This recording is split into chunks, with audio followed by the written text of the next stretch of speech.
कहेलू कि नखे एको यार ननदो। अरे कहेलू कि नखे एको यार ननदो, कहेलू कि नखे एको यार ननदो। तो बोल के कराला हो, बोल के कराला करेलू सोमार ननदो। हो बोल के कराला करेलू सोमार ननदो। गेरुआ पहिनी सलवार ननदो, जल के भइलू तैयार ननदो। तो बोल के कराला हो, बोल के कराला करेलू सोमार ननदो। हो बोल के कराला करेलू सोमार ननदो। अरे बताओ हो,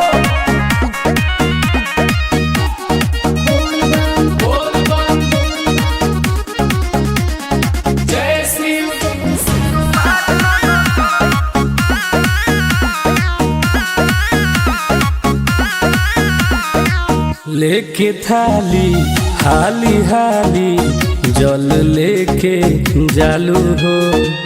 बिना पूजा कइले तू तो खनबो ना खालू हो। लेके थाली हाली हाली जल लेके जालू हो। बिना पूजा कइले तू तो खनबो ना खालू हो। कौन हटे बोला तहर प्यार ननदो, हमके बता दो एक बार ननदो। बोल के कराला हो, बोल के कराला करेलू सोमार ननदो। हो बोल के कराला करेलू सोमार ननदो। बोला मुँह खोला,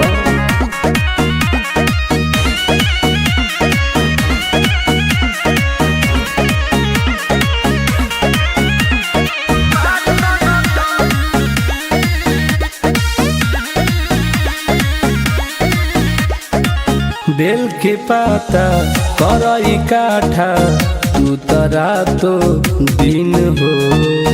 दिन रतिया कर रतिया हो के भगती में लीन हो।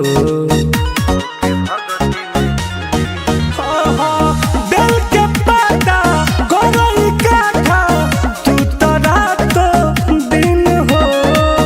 दिन रतिया कर रतिया हो भगती में लीन हो।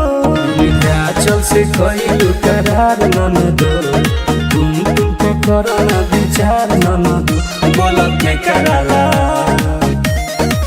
हो, बोल के कराला करेलू सोमार ननदो। हो बोल के कराला करेलू सोमार ननदो। अरे बताओ लजात काहे बाड़ू।